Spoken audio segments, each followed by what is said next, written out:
We are the American Legion Department of New Jersey. Be the one. Legion family, please cover and rise.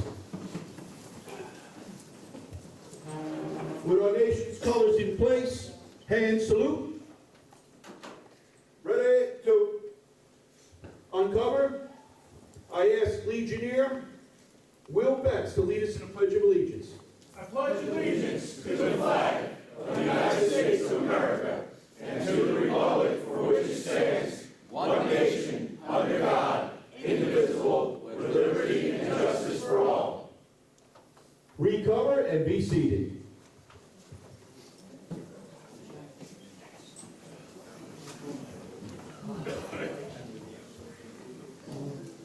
Good morning, Burlington. How are we doing out there today, Legion family? All right, here's the motivation for today. We are the ad hoc moving forward committee. To keep the motivation together all day long, we're here to continue to move our great department forward. Are we not? So when I say, what are we doing? I want to hear, moving forward. Let's give a little test out there. What are we doing? Moving forward. Outstanding, right off the bat. Listen, continue to eat and drink at your leisure in the back. We're also going to have lunch for you today, all right? So the first thing I'd like to go over is the itinerary for today, our agenda. We're going to cover today responsibilities, duties, and communications of the DEC, County Commander, and County Adjutant. Now, what I'd like to say is, all of our DECs and County Commanders and Adjutants that are seasoned in the position, this is not really geared towards you because you know how to do the job already. This is more geared towards leadership and mentorship of the new and up-and-coming DECs, County Commanders, and Adjutants. Very important on the county level. Now, what we believe, and part of what we want to do moving forward, is that leaders build leaders. Does everybody in this room feel that you're a leader? Yes. Come on, let me hear it. Are we leaders? Yes. And I want to thank you all for being here today because you're showing that you're a leader. Our mission is to ensure that we lead and we mentor for our department to continue to move forward and grow. Everyone in the department, and even on national, always talks about membership. Membership is probably the biggest thing that you hear about in the American Legion, and it is very important, am I right? Yes. But there is no membership without good leadership and mentorships on the county level going into the post level. So I want to reinforce this very important point.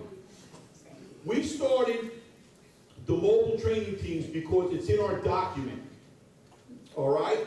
And the most important thing is we bring it to the county level, to the DECs, county commanders and adjutants, to go down into your posts and bring this training to the most important part of our Legion family, which is the post and the blue caps. Because where will we be without the blue caps and the Legion family, am I right? Right. And that goes across the board for the auxiliary, the Sons of the American Legion, and the Riders, because in New Jersey, do we have a proud, strong Legion family? Yes. Can't hear you. Yes. All right. Everybody's awake. That's good. All right, so that's pretty much what we're going to cover. Then in the afternoon, we're going to go over buddy checks, suicide prevention. We're going to touch on what to do if you encounter a homeless veteran, how to go to procedure to get them into a hotel. We still good with the sound? No. Okay. Speak on You got a good voice, Jack. Keep talking, Jack. I'll fix You it. know, I could project to the back, but it's for, this is on video. So we want to make this available to everybody that can't be here. So, are we good, Steve? Can you still hear me? Okay, very good. All right, and then we're going to go over National and New Jersey American Legion College. Now, what we ask,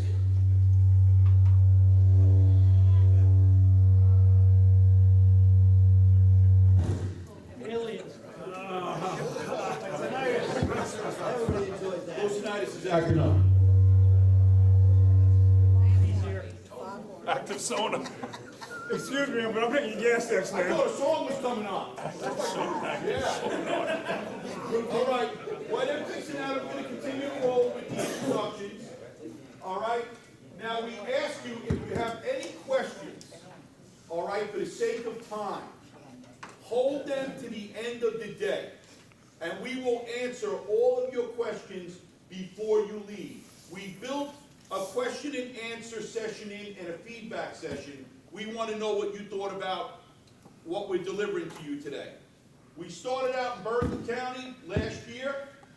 This is our first leadership workshop in the southern part of the state. Every 6 months we're going to rotate. How National has spring and fall conferences, we're going to have spring and fall leadership workshops, one in the north, one in the south. Okay? However, remember, we're here to train you and pass information to you for you to utilize it in your county and push it down into the posts. Because then it comes back up when these post members that are aspiring, and I hope there's a lot of you out there today because you were invited as well, if you're aspiring to be a county commander, a DEC, or an adjutant, you're in the right place. This is how leadership and mentorship come full circle. All right, how we doing with the sound? Good. Try it. Okay. I know you want a break, but it's too early, okay? We're not going for that. All right, so what we're going to do is, we're good with everybody still talking, Steve? You can pick it up? Okay. What I'd like to do first is introduce our leadership, okay? And it's very important what they have to say because here are Legionnaires that started out as blue cap. They worked their way through the county level to department level, department commanders here, and our ANEC, Gene O'Grady. So I'm going to ask Gene O'Grady to come up first for a few remarks. Let's hear it for our ANEC, Gene O'Grady.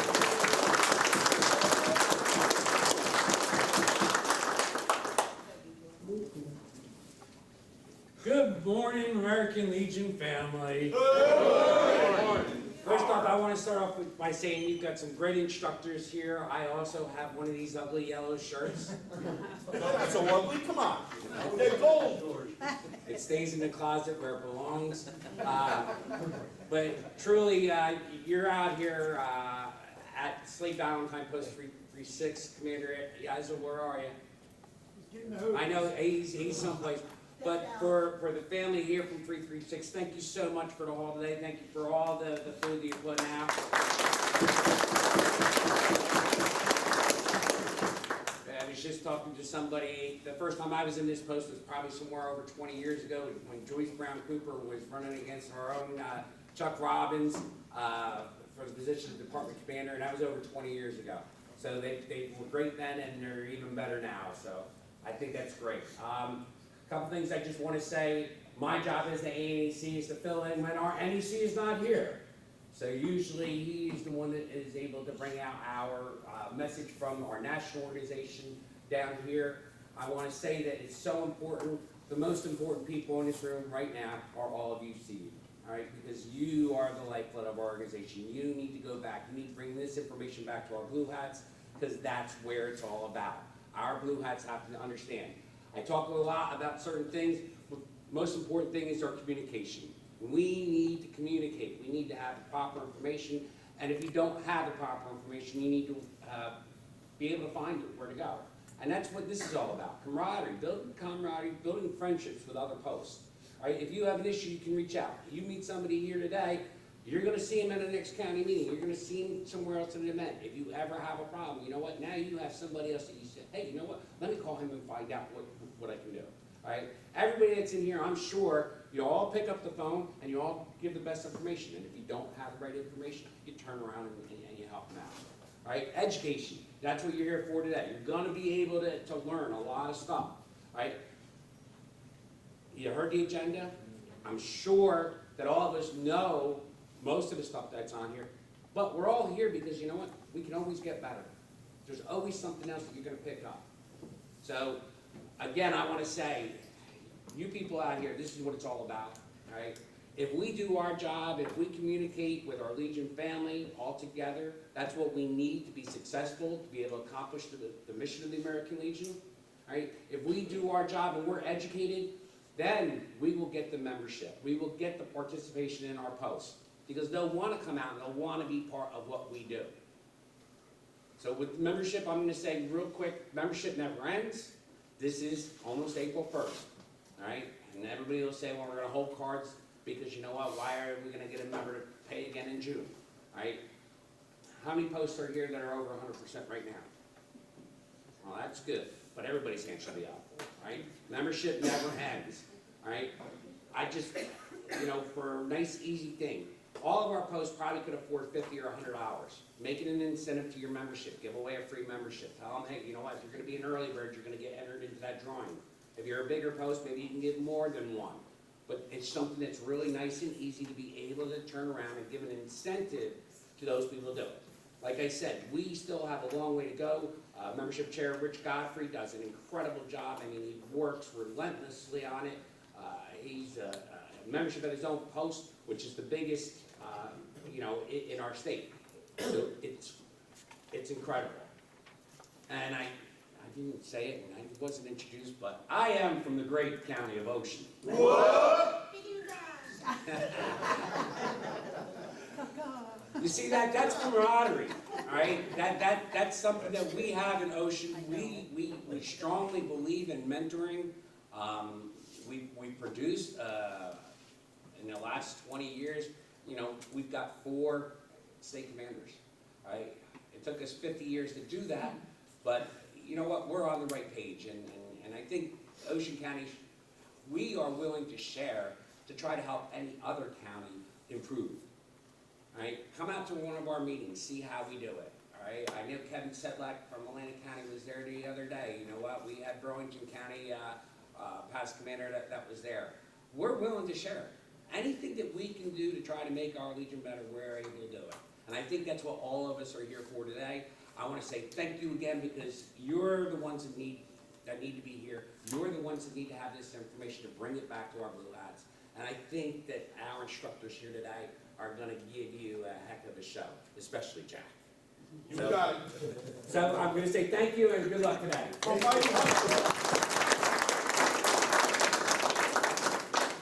Mighty Hudson County's in the house too. Anybody from Hudson County? No? All right. Thank you, County. All right, moving on. Moving. What are we doing? Moving on. All right. It is with great pride and we're glad that he's here today that we announce the leader of our great organization this year, our department commander, Charles Andy Jackson. Let's hear from him. Yeah.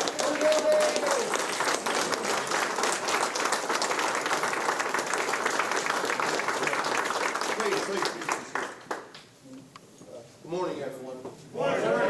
It's been a busy year, and I really appreciate the kind welcome I've been getting all over the state. Just going right into, I'm going to introduce our couple of our guests that we have here with us. So we have PDC Steve Fisher,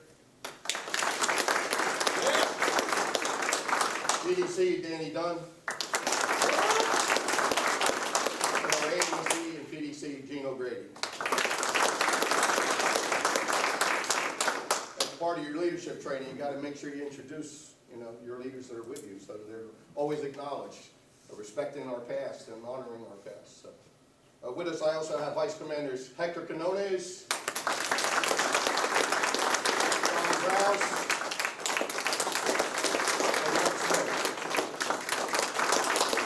and our historian Dave Snowdy. So that's all of our officers. So traveling the whole state this year, what have I been hearing? A lot of the training's been going very, very well, but at the post level, I think it's not trickling down. And that's why when we talk about these leadership training seminars that we have, we're getting information, the DECs are getting information, maybe the post commanders are getting it, but I think that from the posts down, it's not always trickling that way. So we got to do a better job of putting that information out. Whether it be in flyers, handouts, we got to do a better job. Make sure we get it out on social media when we have these training seminars. We have 30,000 members in American Legion, and You know, even though we have a full room, you know, it'd be great if we had so many people here that we had to bring in extra chairs. It's a training seminar. I just got a message from National 2 days ago and said, where are we at with this ad hoc training? Where do you feel we are at in New Jersey in comparison to the United States? And I had to sit there and go, you know, yeah, you can put, yeah, we're at the top, we're doing everything. But I don't think we are, because traveling around the state, not everybody's getting that information. So to be honest with them, I gave them an honest review of where we're at. Are we doing great? American Legion College, we do great. We've been doing training seminars. I think a lot of the information, even at the state level, say for instance, when I got in, it took a while for me to get into a comfort zone where I could find out and actually speak on behalf of something that's going on with the department. What are we changing this year? I started bringing in Danny, or leading candidate, and anybody else that has information that wants to be a future leader. I've been bringing them in and letting them sit in the back. They don't have a vote on anything, but they hear about what's going on, so that next year when they're involved from day one, they have a little bit of boots on the ground. They know what's going on. They have some contacts. That's why mentorship is so important when we're going around. You know, sitting around with your buddies at the table is one thing, but we have so many people here. Go around, reach out, say hi. You know, Gene O'Grady being in ANEC, you know, going around at the national level and talking to all these other states. That's a big part of it for us. You know, we're getting that mentorship in New Jersey.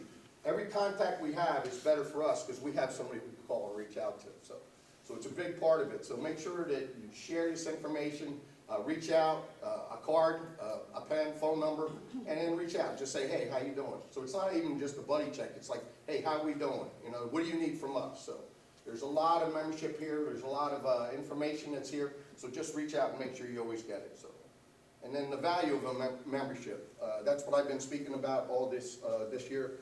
Is that we need to let our members know what the value of that membership is. What is your post giving them? What kind of training seminars? What kind of scholarships? Whatever we have that's available for our post members, we got to make sure that we get that information out, because the value of the membership is going to keep that membership going. You know, the retention is the biggest part of it. You know, getting a new member in, it's easy. You can promise them the world. They get in and they don't get the world, then they're like, I'm out of here. But the retention side of it all, it's starting to creep up, you know, ever since COVID, but we need to stay on it, you know. And then finally, because I know they got a lot of training they're going to go into. Finally, our project's doing really, really well this year. I'm almost at the end of the year traveling around. I finally put a check down and we paid for the handicap accessible van. That's going to be that's good to everybody together. Like I've been saying all year long, it's not the Commander's project, it's the Department of New Jersey's project, and we're doing really, really well. They should be getting that van within 2 weeks at Veterans Saving North. And we're getting the permits all together. Those pergolas, those pavilions should be going up. Thanks again with Charline, our president, working out and helping with us. And then, so we're moving along with all that. The project's going well. As I tell everybody all year long, if you have anything, reach out to any one of us, whether it be a vice commander or any of the leadership. I'll answer any questions. I've been helping people with doing funeral services to just simple things at a post level, and just to listen. And you know, because I've gotten some really nasty grams, and then calling them back up and saying, hey, what's your real problem? And you know, you can turn them around by talking to them the right way, but that's what it's got to be too. You got to be able to reach out and find out, hey, what's your problem? And then be a mediator, you know, between somebody, because not everybody gets along. So just learn as much as you can today, share it as best we can, and then just keep moving forward. Right, Jack? That's right, moving forward, Commander. Thank you.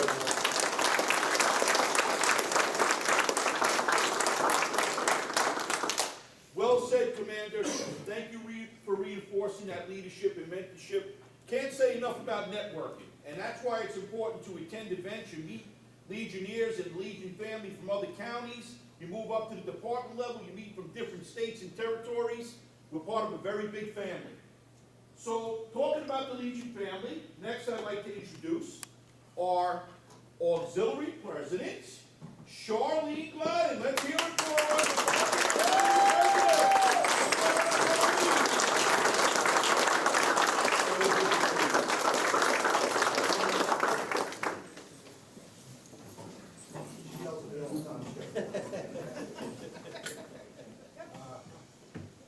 Well, thank you, everyone. Can everybody hear me okay? All right, first, I just want to get the formalities out of the way before I forget, because I've forgotten her twice already.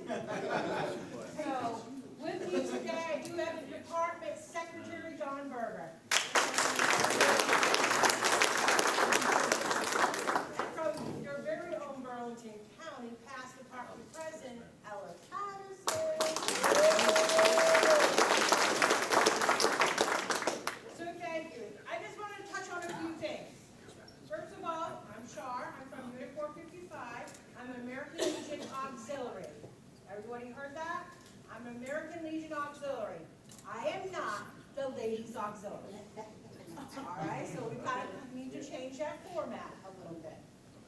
We are the male and female spouses, the grandmothers, the mothers, the sisters, the descendants, the adopted descendants of the American Legion. Yes. We are called a unit. I'm not Post 455, I'm Unit 455. You have the SAL Squadron, you have the Post. I am a unit. The unit consists of, if we wanted to charter a unit, we need to have 10 members. To continue with a unit, we need to maintain 5. So we changed that in the past year because why we're losing members and we have units folding. So this is our opportunity to try to keep these units alive and revitalize them. Impact reporting versus post-consolidated reporting. Is that how the Post says it, post-consolidating? The auxiliary also does a report. But we do ours a little bit different. So we have the unit, the county, and the department level. At the unit level, at each level, we have committee chairman. So I'm going to use children and youth as an example. At the unit level, I go do something for children and youth. I'm going to report this to my county children and youth. The children and youth county person will capture all the units, impact those numbers, and send it up to the department children and youth. And then go from there at the end of the year, and Dawn's going to help me with this. The president has to do the impact numbers for national. So we send that out for national. These numbers all combined with every state, and they use that when the national commander goes and testifies against Congress. Everybody understand that? So, I'm an auxiliary member, but I'm a Legion rider. And I'm doing a Legion rider event. And Joe, I just learned this year. If I'm acting under the program of the American Legion Rider and I do an event for reporting, it is not captured under the unit. It is captured under the post-consolidated report. Am I correct? I did not know that, so I learned that this week. Did everybody know that? Because the riders are a program of the Legion. All right? Maverick, please start the slide. Got your command. So this one I'm just learning about now, and I thought it was interesting to bring it out to the Legion family. Because I know that I struggle when I'm trying to get new members, and they come to say to me, well, you guys do this, I'm too busy doing this. I'm too busy to volunteer. So,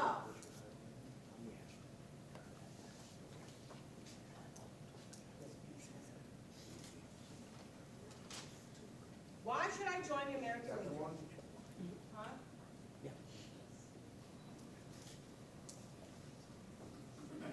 American Legion Auxiliary membership is meaningful. If you are a veteran or related to a veteran, the best way to have an impact is just to join. Even if you think, I don't have the time, your membership and involvement really does make a difference. But how? If you're interested in volunteering, contact the American Legion Auxiliary Service Projects. Show me the next one. All right. This doesn't look like it's in order, but anyways, first is your membership. Your membership does matter. Even if you don't want to volunteer, your membership helps with our impact numbers. Every membership counts, whether you're an active volunteer or not. So please understand that. 2, transitioning into civilian life. If you're a service member and you're getting ready to transition back into the civilian life, the American Legion family, there's that word, American Legion family, because that's what we are, does a tremendous job of helping you find work. Who else knows what's going on in a community to help them get a job? It's us. Next.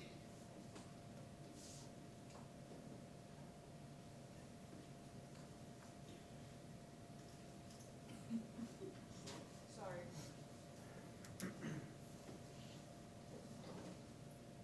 that right, ma'am? Yes, ma'am, yes, sir. Military family support. If you have military family and having someone to serve, this can be very trying. Particularly if the service member is deployed. American Legion Auxiliary members do so much to help military families. But something as simple as working with the American Legion to take care of your lawn, or to have something at the post for the children to do. And this one, the American Legion Service Officer Program. A Charline veteran faces paperwork for the VA benefits. As an American Legion Auxiliary member, your dues supports the service where case managers and care advocates help veterans go through the process to receive their benefits. I did not know that. So, this is a tool that we all could use to get membership in. I have a short video for you, kind of tells you the decade of what the auxiliary has done in the past 100 years. Sure.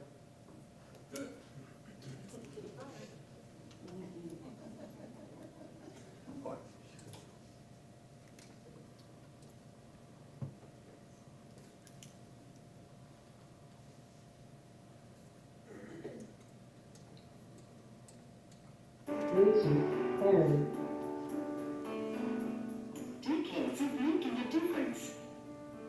For 100 years, we've been working together with American Legion to serve veterans, military, and their families. We're truly a fascinating story. Looking back, the clothes, the hairstyles, the cars we drove may look different. But there is one thing that has never changed. It's within the hearts of millions of members who have belonged to the American Legion Auxiliary since our founding in 1919. The legacy of our bond is our steadfast commitment to helping veterans, military and their families, and communities through unwavering service. Let's take a look. Whoa! The Roaring Twenties were a talking movies, and Charles Lindbergh's first solo flight across the Atlantic. During this decade, membership in the American Legion Auxiliary was also taking off. In 1921, the ANEC held its first national convention in Kansas City, Missouri.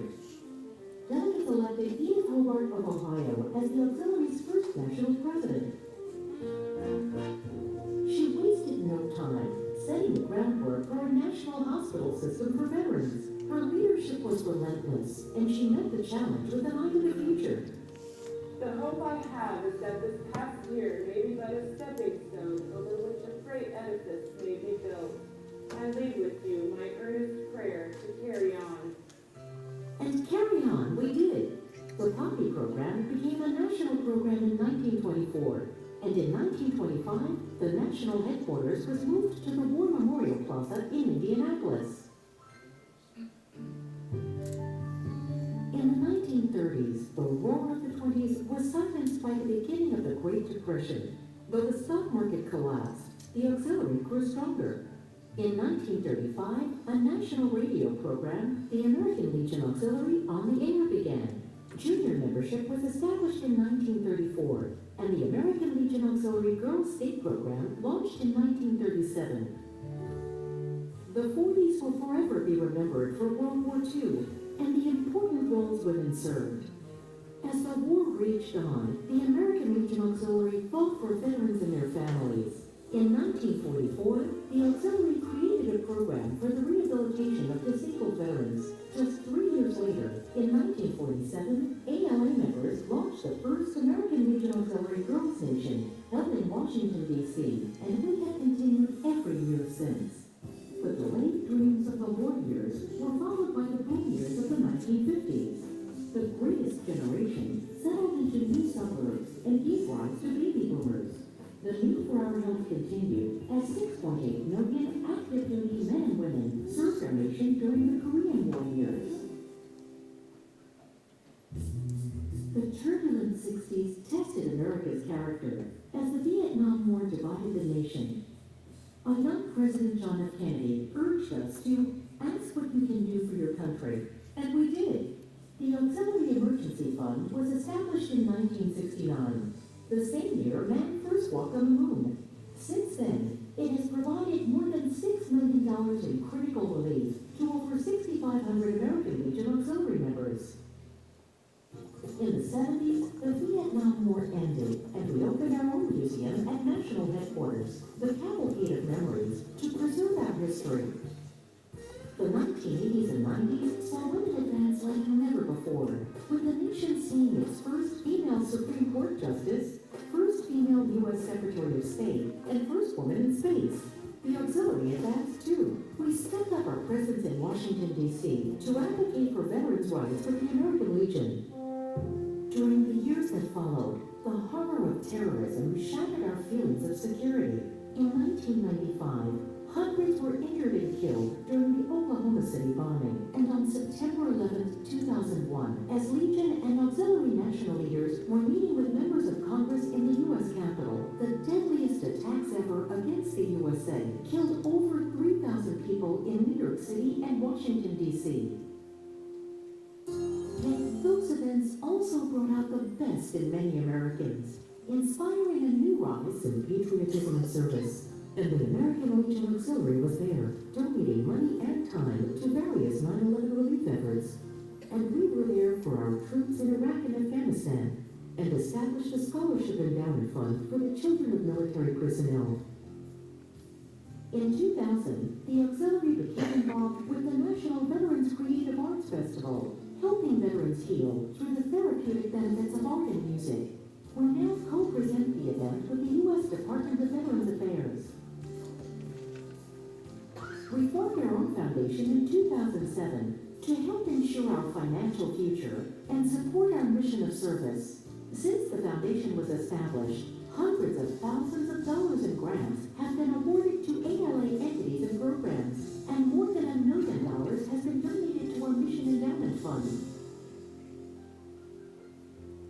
The 2010s, leading to our 100th anniversary, will be remembered for adopting long-term plans to secure our organization's mission outreach.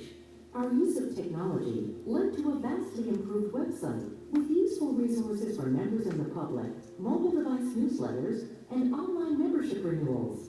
We ramped up communication through social media and won awards for our revamped auxiliary magazine. We also purchased our own building, a distinct all-brick facility located on the northwest side of Indianapolis. A level of everything ALA is found throughout the building, showcasing our organization's rich history and strong mission that's ready to take on the next century. We may have changed addresses, but our focus on the mission is steadfast now and for years to come.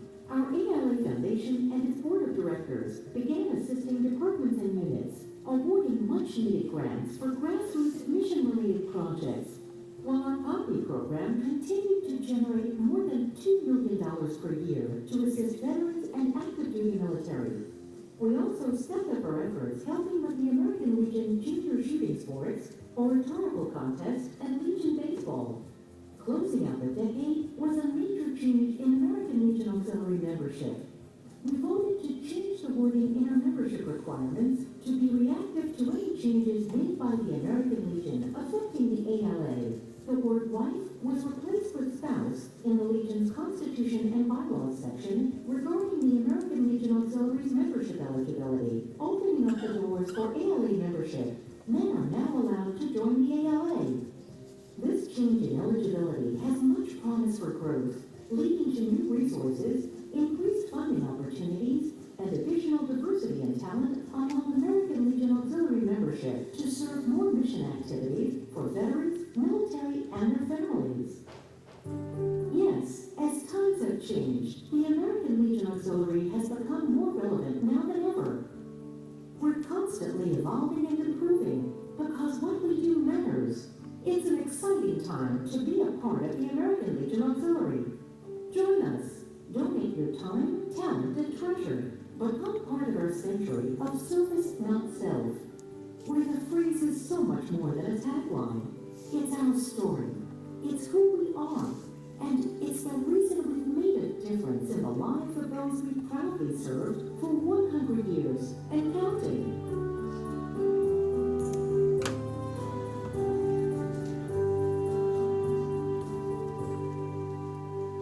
Thank you. So I will leave you with a trivia question.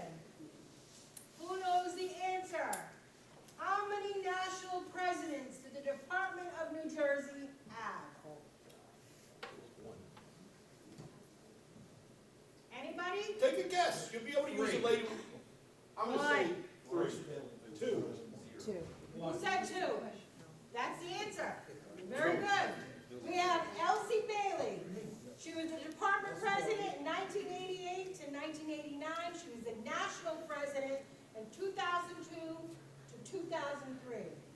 We also have Claire Oliphant, New Jersey first department president, 1920 to 1922, the first department president. She was a national president in 1924 to 1925. All I know is that she was from Trenton, and she was the fourth national president. So thank you for this opportunity. Commander, thank you for Legion family, because together we're better. And thank you, Jack, and the Moving Forward Committee. Great job. Thank you. We are the American Legion Department of New Jersey. Be the one.